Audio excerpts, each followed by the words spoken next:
Now you know what mindfulness is. The next question is, how do you start using it? One option is to use online guided meditations. These are simply recordings that instruct you on what to do as you try meditating. For example, they might tell you to close your eyes and breathe in and out through the nose. And then they might tell you to think about your body. One particularly good tool that does all this is the Headspace app, which can be downloaded for Android or iOS, but which is also available for use through the web. And this will talk you through numerous guided meditations, but only the first 10 are free. Still, you can learn enough from those 10 sessions in order to then thrive without the app. And you can find out more at www.headspace.com /headspace meditation app.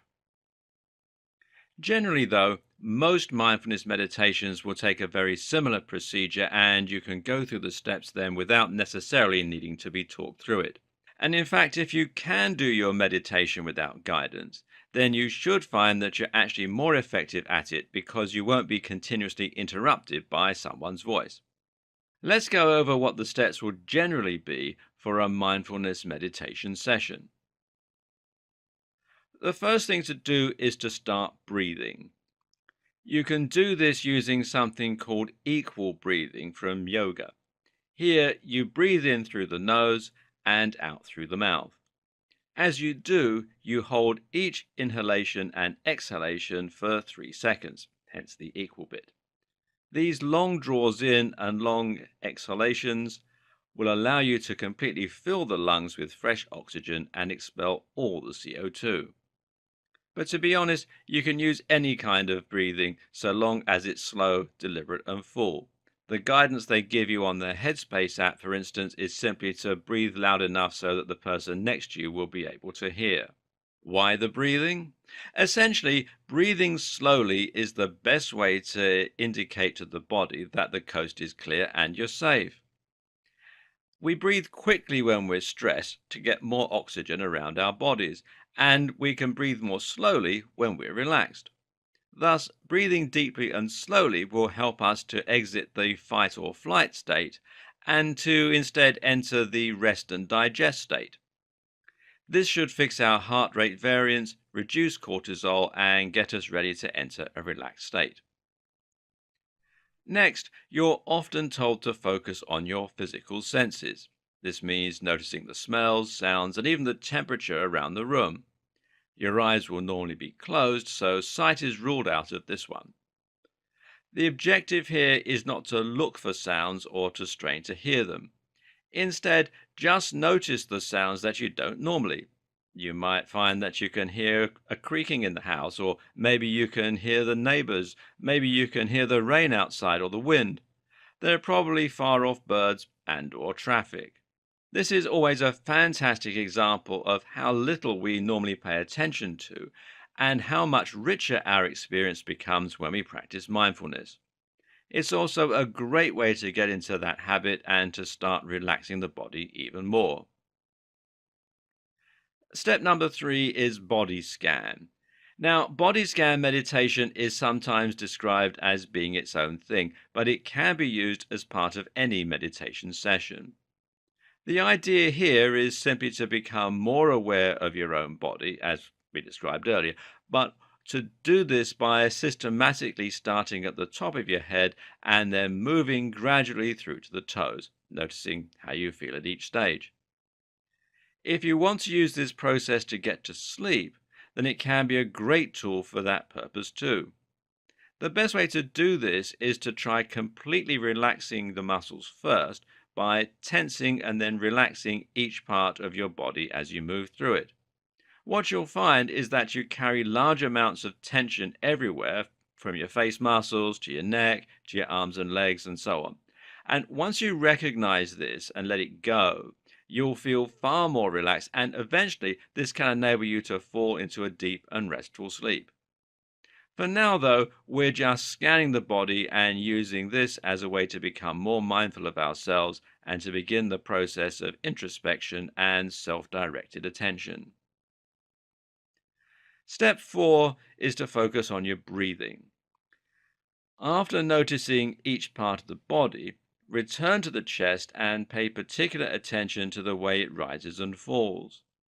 As you do this, you can also take the opportunity to fix your breathing. Chances are that when you first notice your own breathing, you'll find that you're breathing in so that your chest expands first. But in fact, it should be your abdomen that moves first, and this should be followed by your chest. Correct breathing, called abdominal breathing, should start by allowing the stomach to relax and protrude and then filling the lungs. This is effective because the process opens up space in your abdominal cavity. This allows the lungs to expand into that space, which is followed by them expanding upwards through your chest. This type of breathing allows you to take in more oxygen and thus trigger even more relaxation hormones. Most of us don't use this kind of breathing, though, because we have hunched postures which fold our stomach and prevent us from being able to breathe from there. The result is that we end up breathing with much shallower and faster breaths, which actually increases stress and cortisol. But don't worry about that if you don't want to. For now, just notice your own breath and take this opportunity to count your breaths as they come in and out. This is the part that's going to work a little like transcendental meditation by quietening down a lot of the activity throughout the brain.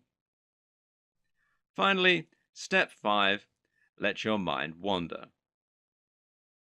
Once you've done this for a little while and you're feeling particularly still, it's time to just let go of your mind and let it do whatever it wants. Now your aim is not to try and control or silence your thoughts. Instead, you simply let your mind wander naturally, or stay completely still if it wants to. The description that's often used is that you're watching thoughts go by like clouds. Headspace describes your thoughts in these cases as being more like cars on the road. It emphasizes the importance of watching the cars go past, but not running out into the road to chase the traffic. This is all about detached observation. After you've done this for a while, you can simply allow your mind to gradually return to normal and gently open your eyes. A lot of people try to start meditating, but they end up failing. Now, why is this? One problem is that too many of us want to get immediate results and expect to feel instantly different. When this doesn't happen, we end up frustrated and stressed. This is the worst attitude you can possibly take to mindfulness meditation. The whole point is that you are to let your mind wander and do whatever it wants. As soon as you start forcing it in one direction or another, you'll lose that all important freedom and you'll start producing stress hormones. Likewise, try not to get too upset with yourself if you try this and your mind keeps wandering or you keep getting distracted. If you get itchy, it's fine to scratch your face. If you need a glass of water, get up and get one. Don't try and force anything, just let yourself be as you are. If you really want to help jump-starting your progress, though, you should consider priming yourself. Priming is a term used in psychology that simply refers to preparing the brain in a certain way. Sometimes that means influencing the answers we give to questions by showing certain stimulus. But in other cases, it means changing our emotions. In this case, it pays to do something calming that nevertheless requires focus just before you try meditating. So, for example, you might try relaxing in a beautiful but novel location. Novel scenery increases neurotransmitters and hormones associated with focus, while being in a natural environment has been shown to make us more relaxed and to encourage slower brainwaves. Finally, don't be too ambitious in regards to how often you intend to meditate. Another classic mistake is to set out with the idea that you're going to meditate for 30 minutes every day.